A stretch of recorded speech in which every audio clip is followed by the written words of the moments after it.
Subscribe करें अपने YouTube channel learn about medicine को और बेल आइकन दबाएं लेटेस्ट नोटिफिकेशन पाने के लिए। वेलकम फ्रेंड्स, सुस्वागतम दोस्तों। आज के इस वीडियो में हम हार्ट पेशेंट की क्रिटिकल केयर के लिए आईसीयू तथा सीसीयू में प्रयोग लाए जाने वाले एक इंजेक्शन के बारे में जानेंगे, जिसका नाम है डोबुटामिन इंजेक्शन, जिसे आप डोटामिन इंजेक्शन तथा डोबुट्रेक्स इंजेक्शन के नाम से जानते हैं और यह इसकी पॉपुलर ब्रांड नेम है।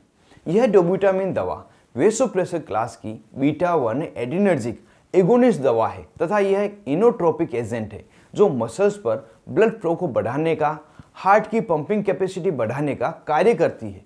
इसकी फार्माकोलॉजी तथा मैकेनिज्म एक्शन क्या है, इसको हम वीडियो के लास्ट में जानेंगे। अभी इसकी अदर इंफॉर्मेशन जान लेते हैं।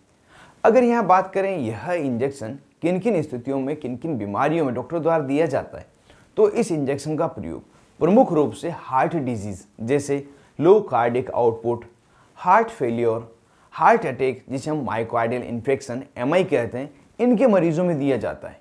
इस समय हृदय की मसल्स कमज़ोर हो जाने के कारण ज़रूरत के अनुसार ब्लड फ्लो नहीं कर पाते, जिस कारण से हार्ट में ब्लड फ्लो कम हो जाता है और यह स्थितियाँ बन जाती है।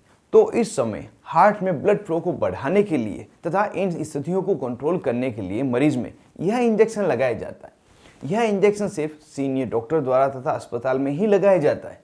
यह इंजेक्शन लगाते समय कुछ सावधानियां रखी जाती है। वह क्या है, उन्हें भी हम यहाँ पे जान लेते हैं। यह इंजेक्शन लगाते समय मरीज की ईसीजी तथा ब्लड प्रेशर, हार्ट आउटपुट तथा पल्मोनरी वेजेस प्रेशर लगातार मॉनिटर किए जाते हैं। इसके अलावा हाइपोवोल्यूमिया, शरीर में कहीं खून का वॉल्यूम कम तो नहीं हो गया, इसको भी मॉनिटर किया जाता है और आवश्यकता पड़ने पर सूटेबल फ्लूइड लगाया जाता है। कुछ मरीजों में यह इंजेक्शन लगाने पर हार्ट रेट तथा ब्लड प्रेशर अचानक से बढ़ जाते हैं, इसे भी मॉनिटर किया जाता है और इन सभी बातों का ध्यान रखते हुए यह इंजेक्शन मरीज में लगाया जाता है।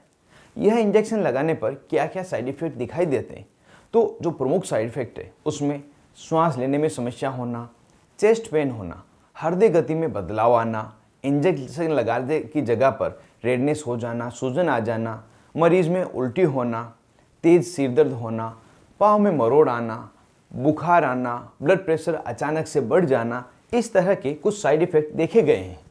यह इंजेक्शन किस तरह से तथा कितनी मात्रा में दिया जाता है, तो यह एक पाउडर फॉर्म में बनाए जाने वाला इंजेक्शन है, जिसमें प्रति वाइल 250 मिलीग्राम डोबुटामिन मिलाया जाता है, जिसे कम से कम 100 ml फ्लूइड में डाइल्यूट करना पड़ता है। शुरुआती डोज के रूप में 0.5 माइक्रोग्राम से लगाकर 1 माइक्रोग्राम प्रति किलोग्राम पर मिनट आईवी इन्फ्यूजन की डोज से दिया जाता है और मेंटेनेंस डोज में 2 माइक्रोग्राम से लगाकर 20 माइक्रोग्राम प्रति किलोग्राम प्रति मिनट की डोज में यह लगाया जाता है। यह इंजेक्शन लगाने के बाद 2 मिनट में अपना असर बताना शुरू कर देता है। इसी कारण से मरीज में लाइफ सेविंग मेडिसिन के रूप में भी इस इंजेक्शन को प्रयोग लिया जाता है। अब जान लेते हैं यह इंजेक्शन किस तरह से कार्य करता है, इसकी फार्माकोलॉजी क्या है। तो डोबुटामिन एक डायरेक्ट एक्टिंग एजेंट है जो प्राथमिक रूप से हृदय में बीटा 1 एड्रेनो रिसेप्टर को स्टिमुलेट करके हार्ट की कॉन्ट्रैक्टिसिटी, संकुचन को बढ़ाकर कार्डियक आउटपुट को बढ़ाता है। यह नॉन एपिनेफ्रिन के रिलीज को रोकने के लिए डायरेक्ट डोपामिन रिसेप्टर पर कार्य नहीं करता। इसी कारण से डोपामिन के मुकाबले डोबुटामिन देने पर मरीज में ब्लड प्रेशर बढ़ने की जो शिकायत है, रिस्क है, यह कम रहती है। यहाँ पर बिल्कुल ही सरल भाषा में मैंने आपको समझाने की कोशिश की है। उम्मीद करता हूँ आपको इसकी फार्माकोलॉजी समझ में आई होगी। तो इस तरह से आज की इस वीडियो में हमने डोबुटामिन इंजेक्शन के बारे में पूरी जानकारी जान ली है। यह वीडियो आपको कैसा लगा मुझे कमेंट बॉक्स में ज़रूर से बताएं और अगर वीडियो आपको पसंद आया हो तो वीडियो को ज़रूर से लाइक करें और ऐसे ही महत्वपूर्ण दवाओं के बारे में वीडियो देखने के लिए चैनल को सब्सक्राइब करना नहीं भूलें। आप थे अपने होस्ट मोहित आदिश के साथ देख रहे थे अपना YouTube channel learn about medicine. Thank you friends, take care and be careful about medicine uses.